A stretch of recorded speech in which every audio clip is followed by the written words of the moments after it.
to cast stones at yourself anymore, nor do you stand in your own way to shame yourself. Self-condemnation. I have forgiven you. Follow me and walk in the light, and you're okay now.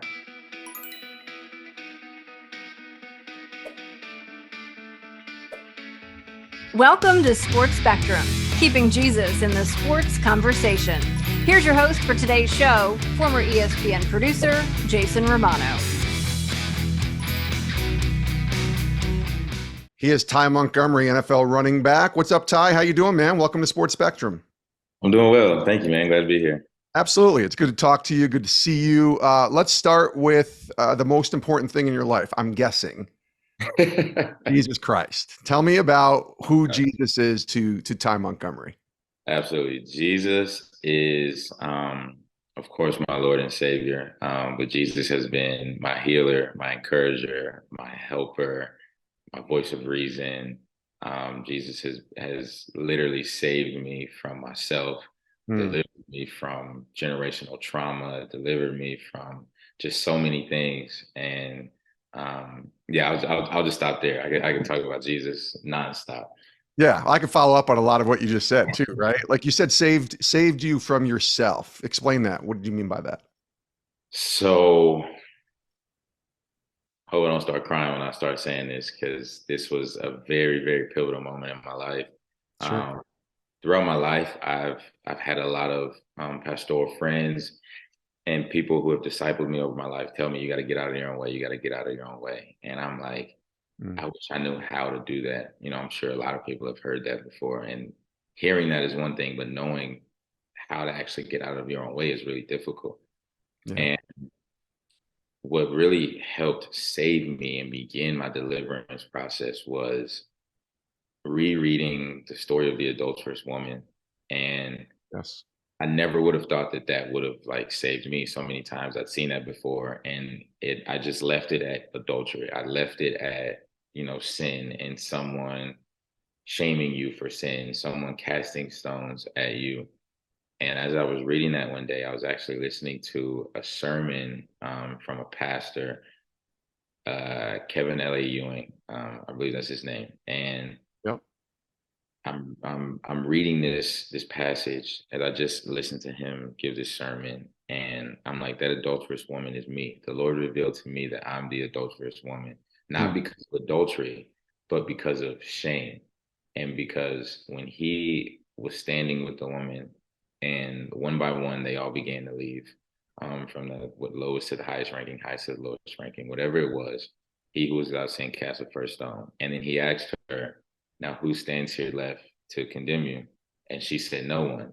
And he said, neither do I. And I just began to like bawl in tears because it was at that moment he removed me out of my own way and said that nor do you stand in your own way to cast stones at yourself anymore, nor do you stand in your own way to shame yourself. Self-condemnation. I have forgiven you. Follow me and walk in the light, and you're okay now. Stop casting stones at yourself. You're always worried about someone else doing it to you, but for the longest time, you've been doing it to yourself. Hmm. Yeah, you know that line, "My own worst enemy." I think some people have said that. There's a couple of songs that are out there about that, but sometimes that's the case. I think about the verse in John 3:30 where it says, "He must increase, we must decrease." That doesn't take ourselves out of the equation, obviously, but just this increase in Christ and this decrease of self. It sounds Yeah, like that's kind of where you're at. absolutely. That's exactly where I am. I have a better understanding of intimacy with the Lord now. I feel like for a very long time, I knew a lot in my head, but because of the hardness in my heart and the things that I had gone through, it never fully made it to my heart. And Yeah. I would read the Bible and I would be like, I don't understand how people can be so confident that they're going to heaven. Like, I read this Bible and I'm praying that when I get there, he's going to be like, well done. And he's not going to say, depart from me, I never knew you. Like, I would be like, how can I read this Bible and see all the promises and the blessings and miss the curses? Because Yeah. last I checked, neither liar nor adulterer nor murderer nor thief nor this or that. And the Bible is very clear about how we all encompass some of this throughout our lives at some point. And I'm like, that's me. So Yeah. I don't know how I can be so sure. And the story of the adulterous woman. He told me, stop casting stones at yourself. I'm like, no one stands in front of you to condemn you, and that includes yourself. Hmm. That's really good. He's Ty Montgomery. He's joining us here on Sports Spectrum. IamTyMontgomery.com is your website, and you got a blog on there, which I loved reading, spending some time over the past week as I'm preparing for this conversation to read a little bit. And you write about a lot of different topics, particularly faith, which is great. Like, I love it. Back in July, as we run this in August, you wrote about processing failure. I love that you said at the very end about taking failures to God, taking off the mask, thriving instead of just surviving, which was something that stood out for me when you wrote that. What was it that prompted you to write about that topic, that particular topic with failure?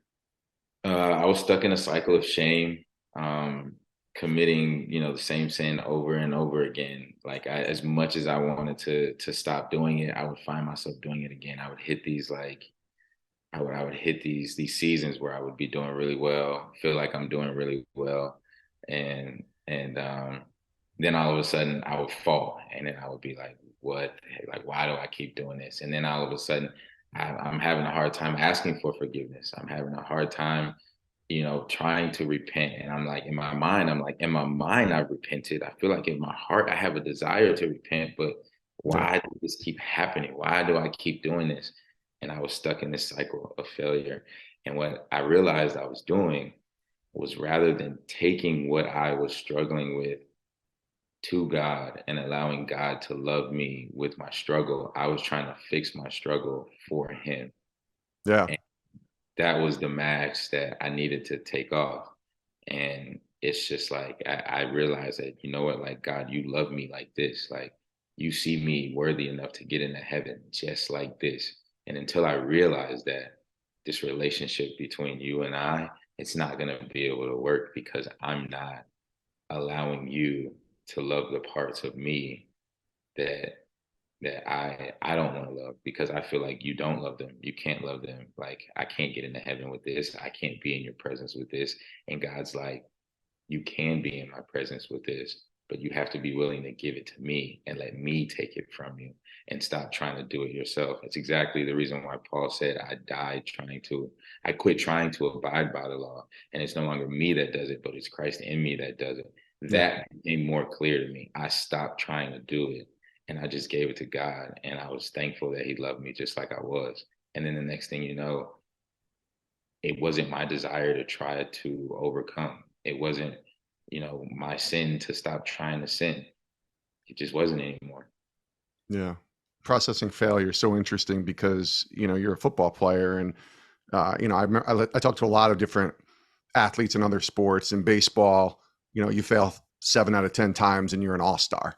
It's like the weirdest thing. You get 3 hits out of 10 at bats and you're considered one of the elite players, in baseball. And football, if you get 4 yards on every carry, you're pretty good as a running back, right? Or whatever it is, 10 yards a catch. Failure, I wonder how that predicates to you as a football player, not necessarily on the field, but just being able to process failure, in the realm of what you do, and carrying that over to life as a follower of Christ. Literally, like what I said about not feeling good enough, now this is my story, and I hope that it blesses someone else. But, what I'm saying isn't like a solution to like everybody, but I didn't feel good enough. So if I caught 9 out of 10 balls, I wasn't good enough. I wasn't. It's the one. Yeah. There's that one, and that one drop might have been the touchdown. I had the fumble in Green Bay that happened. And before all of that, I felt like I had been a really good player and I'd done really great things for the organization, and I was still developing. Like, I didn't play running back I played in high school, but all through college, I was a receiver, and then I just switched, and then I was doing really well at running back, doing really well at receiver. And I felt like I still had more time to develop. And then I fumbled the ball, and now all of a sudden it's just like, I'm receiving all of this just negativity, and I'm shaming myself, and I'm feeling horrible, and I'm feeling everything that I'm feeling, and my character is being attacked, and I'm trying to process all of that. And I already would never feel good enough unless I was perfect. And now, like, the world knows that I'm not good enough. And so, like, I'm actually thankful that that happened because that did nothing but expose exactly what it is I needed to work on. And if I would have never recognized it for that, God would have put me through the test again. Hmm. When did you start to realize that football could be a platform for you to point people to Christ, right? Like you have an Instagram page or a blog or your nonprofit or anything, but football is crazy. It's a sport. It's just what we try to highlight here. We love sports and we love the sports side of it, but a lot of guys don't, I think, recognize that there's a platform here to do a lot of good because a lot of eyeballs are on you, ultimately to point to the one who's better than any of us, right? In the Lord. How has that process been for you since you came into the league to where you are today? It's been a difficult thing to navigate. Hmm. Someone that grew up Christian, grew up in the church, Southern Baptist. And like I said, I knew a lot in my head, but it hadn't really made it to my heart. So I knew the right things and I knew that this was a platform, but in a way, I wasn't seeking the Lord's guidance on what to do. Right. Um, I was just like, I have to do this. I'm supposed to do this. This is his platform. This isn't my platform. But in a way, I was in his way. Um, I think about Paul in Acts when Paul is talking about he knows what his mission is. Like he knows that he's the priest to the Gentiles. He knows that. Yeah. It's confidence. Yeah, it's confidence. With that being said, like he knew his lane. Paul wasn't like, oh, I have this great gift, and now I need to heal this person. I need to heal this person, and because I love the Lord and I have the Holy Spirit, now I got to speak tongues over here. Now I need to go over here, and I have to do this, and I'm supposed to do this because I'm Paul, and because I'm Paul, I need to write a letter to this church and this church. Everything he did was led by the Spirit, not by a religiosity to do the right thing because that's what you're supposed to do as a Christian. And I think a lot of us sometimes miss the mark. We get a little overzealous and then we kind of get in the way of what the Lord, what the Lord says. Like just because you may not help someone in one instance doesn't mean you're doing the wrong thing. Obedience is doing what he tells you to do when he tells you to do it, but also not doing something if he doesn't tell you to do anything. Being able to be still when he's got nothing, because in that stillness there might be something he has for you that you need to learn, or someone may have a mission for you. But if you're too busy trying to be a mission for somebody else all the time, you won't be able to receive what God is trying to do for you through someone else.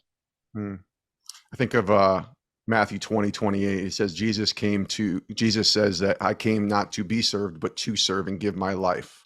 And I look at your life, at least recently. I didn't know you growing up, obviously, but I've watched you since you came into the league.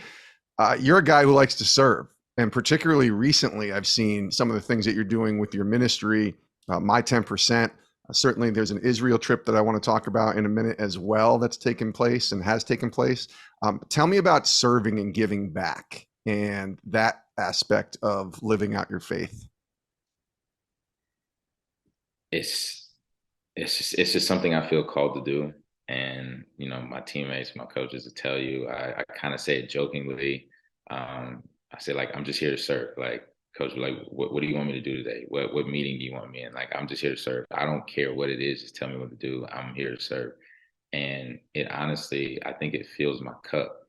If I'm not doing something for someone else, or if I'm not sure that what I'm doing is beneficial to someone else, Yeah. kind of makes me second guess, like, okay, what am I doing? Why am I doing this? I know my purpose is for the benefit of others and to serve others. I just know that for a fact. There's a freedom in that, right? Isn't there a freedom in that? Absolutely, absolutely. And it's funny, I was having a conversation with a friend and just trying to edify one another. And, I was asking them, like, what do you do that fills your cup? And, they're like, well, I'm always doing things for other people. And I'm like, it's interesting that a lot of us, we say that we're always making time for other people. So we're not making time for ourselves. And there's like this negative connotation with that, as if we're not being selfish enough. But in reality, I'm actually kind of being a little selfish by serving others because that is what fills my cup, Yeah. And I think that like a lot of people can rest in that and like find freedom in knowing that, like, you know what, this is self-care. serving others and doing something for someone else is self-care.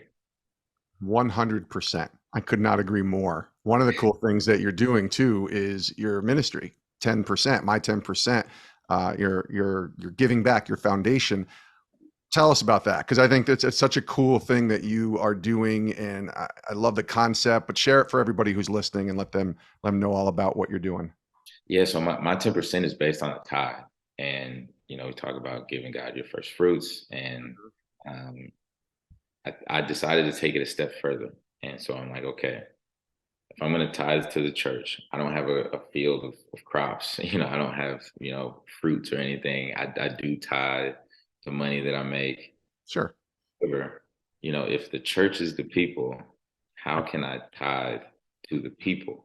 And so I said to myself, if I can look at it as I'll give 10% of who I am, whether it's my time, my being, my essence, whatever it is, I can give 10% of that to people and serving others, then that's my tithe. So my 10% is like giving a tithe to the people that need it, who are people that are in need, who are people that I can serve. And it's not just money, it's what can I do? And so therefore I'm tithing by serving others. And we've done work to help victims of human trafficking. When I was in Green Bay, done work in the foster care system, done work with adoption. I usually can't remember a lot of this stuff. I have somebody that helps me and that reminds me. That's all right. Well, you said it's on your website. It says it's empowering the forgotten youth. So Correct. that's where I want to just camp out for a second. Like the forgotten youth, that can mean a lot of different things. Why is that sort of group of people something you have a heart for? Uh, there's multiple ways I can answer that, and I'll try to do it the best way I can. So it is scriptural: the orphans, the widows, and then the Lord also tells us to enter the kingdom of heaven like a child. And so I love to help children and the youth. I also grew up around the foster care system. I grew up with over 17 foster siblings. Wow. My mom took in a lot of kids, and she helped keep a lot of families together. And the Lord said that, with faith the size of a mustard seed, and you can move mountains. And I want to be able to give these forgotten youth faith that will hope that what they want can actually can happen for them, but faith that not only can it happen, but it will happen. Yes. And to me, there's a distinct difference between hoping something can happen and knowing that it will happen. It is for you. And any way that I can do that, whether, if it's one meal can literally change the person's life. It can be the thing that can just say that it could have been the one thing that just shifted everything. And now they're motivated to just move on and continue to keep going. A small donation here, a helping hand here. Yeah. And recently, the trip to Israel, I went to Israel last year. Yes. Like I heard the Lord tell me, you think I'm doing everything. You think that everything I'm doing is for you, but I'm doing what I'm doing for you so that you can do it for others. And it's good. It was then I began to understand more of my purpose. And I was like, I gotta get people over here to Israel, and I gotta get children over here to Israel. I gotta get, youth aging out of foster care that might not know where might not know where they're going, or children that have no hope, or they've experienced some amount of, significant amount of trauma, whatever it is, even if, they've come from a great situation, but something's just missing. I don't care what it is. There's something about being over there and experiencing God in a very realistic way, away from the world that we live in over here in the West, and just experiencing God. Like, it's the best way to put it. We study God, we know God, but I want people to really experience God. So I'm gonna send as many as I can over to Israel. All right, so let's go back to that for a second. I want to go back to 22 because you went to Israel there. Tell us about the trip and what that experience was like, what you saw, and then let's hear, sort of the fruit of that, right? Of you helping to get some of these young kids, these foster kids, to the Holy Land themselves just recently here in 23. But tell us about the trip when you went in 22 and what that experience was like personally for you? It put a lot of things into perspective. You know, you're walking and you're like, okay, so this is where Jesus was preaching this. This is where he was talking. This is how big this space was. This is how small this space was. And this is why, you know, the religious leaders would have felt the way that they felt. You're starting to really understand the cultural significance of it. Because it's hard for, I know it was hard for me Yeah. living in the West, trying to understand the culture behind this, what the scriptures are saying. And I can only put it through like what I know over here. But then when you go there, then you start to understand. Then when you understand, you know, the cultural significance and why this was said, it becomes easier to apply to. Now that I know what the intention was behind that, now I can really apply it here. Now this makes sense. Um, but not only that, I would say the biggest thing, you know, besides it's beautiful over there.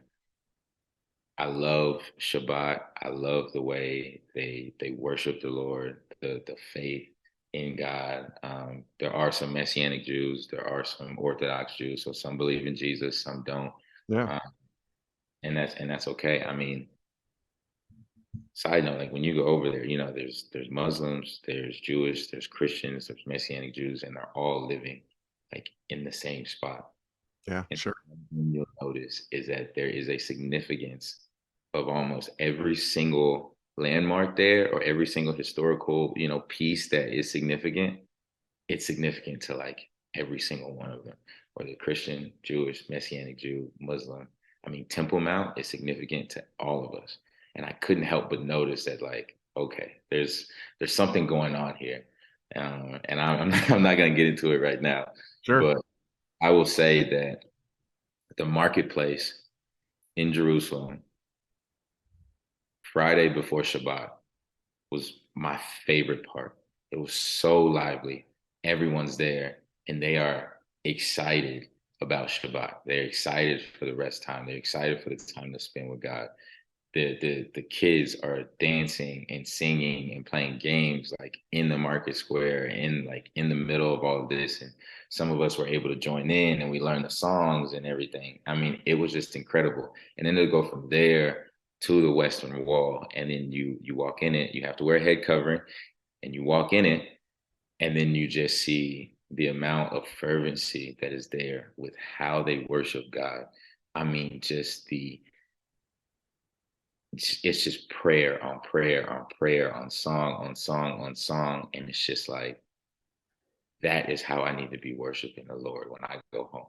Mm. That type of intensity, that type of fervency. This is how excited I should be for a Sabbath. This is how excited I should be for the things that God has given me. I love that. I think it's awesome. And not only does that change your perspective on God for you, but like you said, now you come back and you're like, all right, we got to do something here. And you are able to get and commission a bunch of foster kids, I think 11 or 12 kids, to go over to the Holy Land just a couple of months ago. Tell us sort of, you didn't go with them, correct? They all went. Yeah, Yeah. I couldn't go with them because of the timing, because it was around mini camp. The goal would actually to be to have it prior to mini camp, and I'd like to build it up to 2 trips a year, to be honest. That'd be amazing.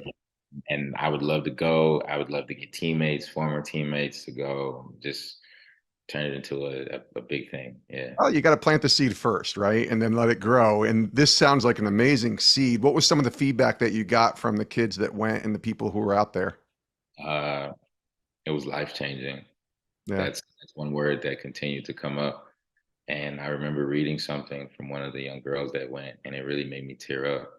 Um, you know, like I want to be careful about how much I share of, you know, what was said, but I know that they all loved it so much so that some of them want to become mentors and some of them want to become, Mm. um, I guess you could say like ministers on trips and like go on future trips and help be there for, you know, other foster youth that are either aging out or in the system, to be able to be there for them. So it was a success in all the right ways. I'd say so. That's incredible. That is on my bucket list, my friend. Someday I want to be out there too. I've many people who I know who've gone to the Holy Land, and not one single person regretted it. I'll just say that every single person that comes back describes a very similar experience to what you just shared with us. So yeah, that's awesome, Ty Montgomery. Before we let you go as we wind down here, one more thing that I see you giving back and serving, and I really needed to hear this experience because I'm going through your Instagram and I'm seeing recently that you were out serving the homeless in Boston, and really getting into the root of what's going on in the lives that they're living and pouring into them. Like, what was that part of this serving and giving back experience like for Ty Montgomery? Because I've been involved a little bit with our homeless ministry at our church here in Connecticut, and it always moves me to no end to see, when you get to talk to these people, I hate to say it like that, but people who are stuck in this really vicious cycle, that they're just people with a story, just like you and I. What was that like for you to spend time with the homeless in Boston? It was special. Yeah. I think a lot of times I would think of homeless and think about someone, oh, they're in a bad situation, whether they lost their job or maybe drugs or something. And there was always, some empathy and some sympathy there for them. And then, it's real easy to get caught up in the hustle and bustle of life. And then sometimes you feel like, oh, well, they made some wrong choices, or, they did it to themselves or something like that. But to be honest, like, everybody's situation is different. And then you realize that these are all people. It's not all drug related. It's not all, just bad choices or whatever it is. And they don't all need something either. That was one of the big things. Some of them want to be in the situation that they're in, but what they really want more, for whatever reason that they want to be, and they want to stay where they're at, and they don't want anyone to know where they are. They don't want anyone to know what they're doing. What they want more than anything is just for somebody to listen. Mm. And stop trying to fix their situation for them. Stop having pity. Stop trying to fix their situation. They're exactly where they want to be. And some of them are happy. And some of them are content. And they're like, I'm good to live right here. I'm comfortable. I got food. I got this. Like, and some of them, they have, this one guy was telling me about this incredible, like, mattress topper or something that was so good that, like, he was comfortable, like, sleeping on the floor. And he was like, telling me all about it. And he was like, man, you got to get this. And they're super cheap in Target. And they have a ton of them. They have a bunch of them. I don't know why nobody buys these things. And you're just having great conversations. If they want food, you give them food. If they need resources, you tell them what's available.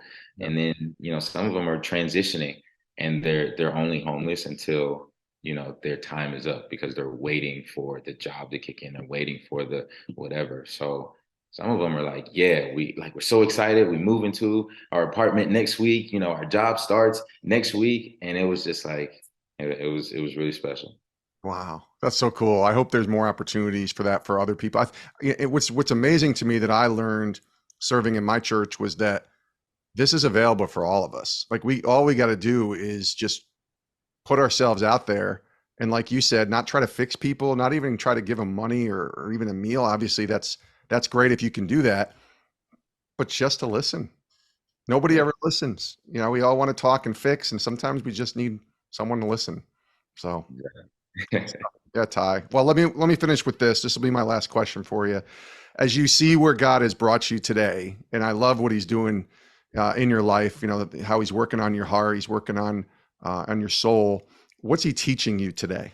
Like, as we speak, what's the lesson that you can say, yep, he's in this right now with me on this particular thing? What's he showing you right now? He's showing me how to rest in relationships. Being in a relationship is not all about what you can give or what you can receive. You do want to serve, of course. You want to be able to serve the other person, whether it's friend or spouse or, family member or whatever it is. You want to serve. And it's definitely not always about what you can receive, but it's more about just being present. And one thing that the Lord has really showed me is he's like, stop coming to me to try to learn what to do. Stop coming to me to try to study this or to know that, so you can know what you're going to get, or you can know what you need to do, or this and that, or you can avoid sin. Just be here. And I've changed the way I read the Bible. Sometimes I study my word because there's something that I need to know, something I need to study. But there's times where I read the Bible, and for me, reading my word. I just read. I may highlight, I may not highlight. It may take me 10 minutes to read 2 or 3 scriptures. It may take me 10 minutes to read, a couple of chapters. But ultimately, that's my time to just sit on the couch with the Lord and just watch a movie. That's my time to just play video games with the Lord if that's what he wants to do. That's my time to just take a car ride. Nothing has to be said. I'm just glad you're with me. So learning how to do that and not trying to receive something or just do the right thing to, be right in the relationship. Yeah. Come to me and I'll give you rest. Just hang out with me and I'll give you rest. Right, Ty? Yeah. I love that. Well, he is Ty Montgomery. Hey, man, thanks for coming on the show. Again, IamTyMontgomery.com is that website. People can go check out, read your blog, learn all about your philanthropic efforts and the great stuff you're doing with your ministry and with your foundation. Love what you're doing. Love what you're about, my friend. And hopefully we'll have another conversation sometime soon. Thanks for joining us. Thank you. I appreciate it. Thanks so much for watching today on Sports Spectrum. Make sure you click that subscribe button so you don't miss any other videos.